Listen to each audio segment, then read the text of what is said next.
ഈയിടെ കഴിഞ്ഞ ഒരു ലൈവ് സെഷനിൽ 99% കുറിച്ച് സംസാരിച്ചുകൊണ്ടിരുന്നപ്പോൾ ഒരു സ്റ്റുഡൻറ്റ് ചോദിച്ചതാണ് 99.9% എത്താൻ എത്ര മാർക്ക് വേണമെന്നുള്ളത്. എന്ന് വെച്ച് കഴിഞ്ഞാൽ നമ്മുടെ JEE റാങ്ക് ലിസ്റ്റിലെ ഏറ്റവും പീക്കിലേക്ക് കയറി ചെല്ലാൻ നിങ്ങൾ എത്രത്തോളം എഫേർട്ട് ഇടണം, എത്ര മാർക്ക് സ്കോർ ചെയ്യണം എന്നുള്ളതാണ് ഇതിലൂടെ ഞാൻ സംസാരിക്കാൻ ഉദ്ദേശിക്കുന്നത്.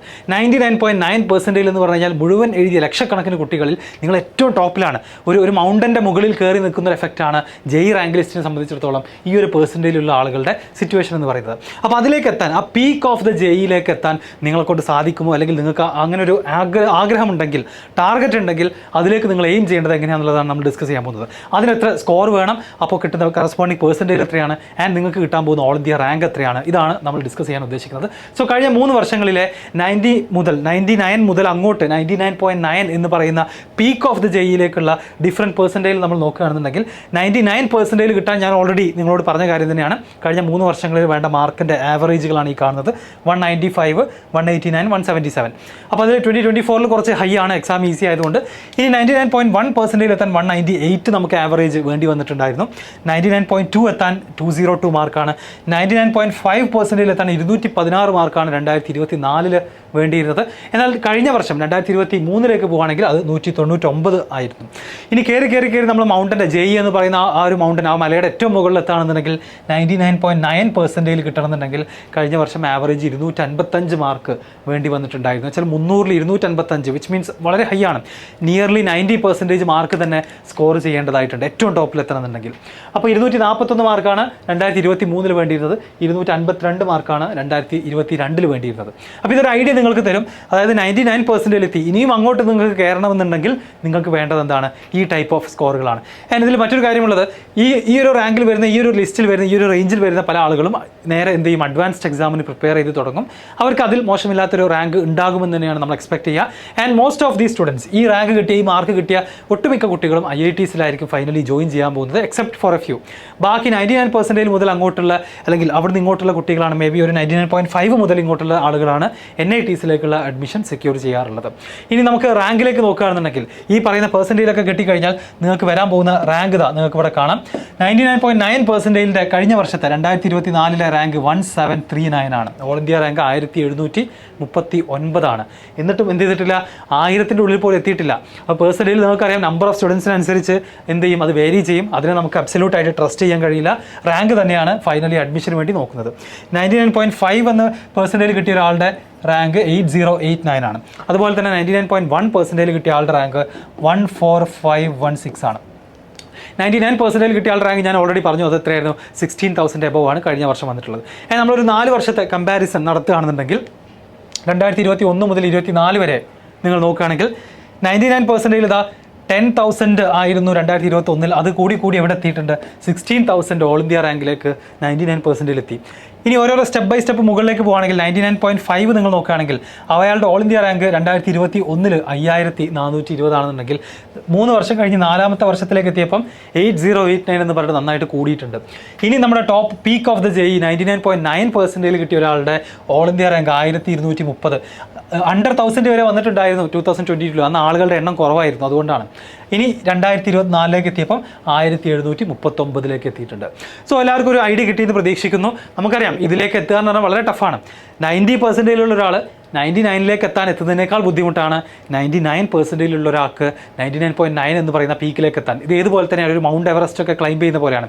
ബേസ് ക്യാമ്പ് വരെ ഇഷ്ടം പോലെ ആളുകൾ ട്രക്ക് ചെയ്തെത്താറുണ്ട്. പക്ഷേ ബേസ് ക്യാമ്പിൽ നിന്ന് മൗണ്ട് എവറസ്റ്റിൻ്റെ ഏറ്റവും മുകളിലേക്ക് എത്തുന്ന ആളുകളുടെ എണ്ണം എല്ലാ വർഷവും എന്താണ്? വളരെ കുറച്ച് പേർക്ക് മാത്രമാണ് അത് ചെയ്യാൻ സാധിക്കാറുള്ളത്. There is a huge variation in marks for a particular percentage as we move. മറ്റൊരു ഇമ്പോർട്ടൻറ്റ് കാര്യം കൂടെ പറഞ്ഞുകൊണ്ട് ഞാൻ ഈ വീഡിയോ എൻഡ് ചെയ്യുകയാണ്. എന്ന് വെച്ചാൽ നമ്മൾ ഈ സ്ട്രാറ്റജീസ് ഒക്കെ പ്രിപ്പയർ ചെയ്യുന്ന സമയത്തും കഴിഞ്ഞ വർഷങ്ങളിലെ ആവറേജ് മാർക്ക് നോക്കിക്കൊണ്ട് നമ്മുടെ ഒരു ടാർഗറ്റ് സെറ്റ് ചെയ്യുന്ന സമയത്ത് അടക്കം പലപ്പോഴും അൺഎക്സ്പെക്റ്റഡ് ആയിട്ട് പല എക്സാം പേപ്പർ, നമുക്കറിയാം JEE പല ഷിഫ്റ്റുകളായിട്ടാണ് നടക്കുക. കഴിഞ്ഞ വർഷം തന്നെ എത്ര എക്സാം ഉണ്ടായിരുന്നു? ടോട്ടൽ 20 എക്സാമിനേഷൻസ് ഉണ്ടായിരുന്നു. ജനുവരിയിൽ 10, ഏപ്രിൽ 10. അപ്പോൾ അതിൽ നിങ്ങൾ ഏത് ഷിഫ്റ്റിലാണെന്ന് നമുക്ക് പ്രെഡിക്റ്റ് ചെയ്യാൻ കഴിയില്ല. ആ ഷിഫ്റ്റിൻ്റെ ഡിഫിക്കൽട്ടി ലെവലോ ആ ഷിഫ്റ്റിൻ്റെ സബ്ജക്റ്റ് വൈസ് ഡിഫിക്കൽട്ടി ഒന്നും നമുക്ക് എന്ത് ചെയ്യാൻ കഴിയില്ല, പ്രെഡിക്റ്റ് ചെയ്യാൻ കഴിയില്ല. അപ്പോൾ ഈ ആവറേജ് മാർക്കുകളൊക്കെ ഒരു സൂചന മാത്രമാണ്. നമ്മൾ പ്രതീക്ഷിക്കാത്ത തരത്തിൽ നമ്മൾ അപ്പിയർ ചെയ്യുന്ന എക്സാം പേപ്പറുകൾ വന്നേക്കാം എന്ന് നമ്മൾ ആ ഒരു മൈൻഡ് സെറ്റ് നമ്മൾ നേരത്തെ റെഡിയാക്കി വെക്കണം. ബിക്കോസ് 2024 കണക്ക് നോക്കുകയാണെങ്കിൽ ഹയസ്റ്റ് 99% കിട്ടാൻ വേണ്ട 99% കിട്ടാൻ വേണ്ടിയിട്ടുള്ള ഹയസ്റ്റ് മാർക്ക് 236 വേണ്ടി വന്നത് ഒരു പെർട്ടിക്കുലർ സെഷനിൽ. അത് ഭയങ്കര ഞെട്ടിക്കുന്ന റിസൾട്ടായിരുന്നു. 236 കിട്ടിക്കഴിഞ്ഞാൽ ആവറേജ് വെച്ചതാണ് നിങ്ങൾ കണ്ടു. 236 കിട്ടിയാൽ ആവറേജ് വെച്ച് കഴിഞ്ഞ വർഷം എവിടെ എത്തും? 99.8 അടുത്തെത്തും. പക്ഷേ ഈ ഒരു പെർട്ടിക്കുലർ ഷിഫ്റ്റിൽ 236 കിട്ടിയ കുട്ടിയുടെ പേഴ്സൻറ്റേജ് വെറും 99 ആയിരുന്നു. ഭയങ്കര ഷോക്കിംഗ് ആയിരുന്നു. എക്സാം അത്രയും എളുപ്പമായതാവാം മേ ബി റീസൺ. എന്നാൽ ലോവസ്റ്റ് ഇതാ 151 ഉണ്ട്. 151 മാർക്ക് കിട്ടിയ ഒരു പെർട്ടിക്കുലർ പേപ്പറിൽ 151 കിട്ടിയ കുട്ടിയുടെ പേഴ്സൻറ്റേജും 99 ആയിരുന്നു. 99% ആയിരുന്നു. അപ്പോൾ ഒരു പെർട്ടിക്കുലർ എക്സാമിൽ 151 കിട്ടിയ ആളുടെ പേഴ്സൻറ്റേജ് 99 മറ്റൊരു എക്സാമിൽ 236 കിട്ടിയ ആളുടെ പേഴ്സൻറ്റേജും എന്താണ്? 99 തന്നെയാണ്. അത് ഭയങ്കര വിവാദമായിട്ട് ഒരുപാട് കുട്ടികൾ അതിനെതിരെ കംപ്ലയിൻ്റ് ഒക്കെ ചെയ്തിട്ടുണ്ടായിരുന്നു. പക്ഷേ അൾട്ടിമേറ്റ്ലി അത് സാധ്യത എന്താണ്? കാരണം എന്ന് പറയുന്നത് എക്സാം ഡിഫിക്കൽട്ടി ലെവൽ കുറയുമ്പോൾ എല്ലാവർക്കും മാർക്ക് കൂടും, എക്സാം ഡിഫിക്കൽട്ട് ആകുമ്പോൾ എല്ലാവർക്കും മാർക്ക് കുറയും. അൾട്ടിമേറ്റ്ലി ഇതെന്താണ്? ഒരു കോമ്പറ്റേറ്റീവ് എക്സാമാണ്. ഇതിൻ്റെ ആവറേജിനെ കുറിച്ചാണ് എപ്പോഴും നിങ്ങൾ വീഡിയോസിലൊക്കെ കാണുന്ന ഈ ഡാറ്റ എന്ന് പറയുന്നത്. അതിൽ ഇത്തരത്തിലുള്ള ഡിഫറൻസസ് എപ്പോഴും ഉണ്ടാവാറുണ്ട്. നിങ്ങൾ ഇതിന് മുന്നത്തെ സെഷൻ വണ്ണുകൾ നോക്കുകയാണെന്നുണ്ടെങ്കിലും 2023 നമുക്ക് കാണാം ഹയസ്റ്റ് വേണ്ടി വന്നിട്ടുള്ളത് 192 155 ലോവസ്റ്റ്, 206 165 ഒക്കെ വേണ്ടി വന്നിട്ടുണ്ട്.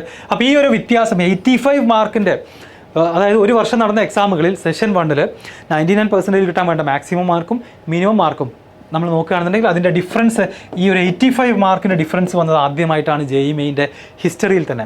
ഇനി സെഷൻ 2ലേക്ക് പോവുകയാണെങ്കിൽ അതേ വർഷം തന്നെ സെഷൻ 2ലേക്ക് വന്നപ്പം അത്ര വലിയ പ്രശ്നം ഉണ്ടായിട്ടില്ല.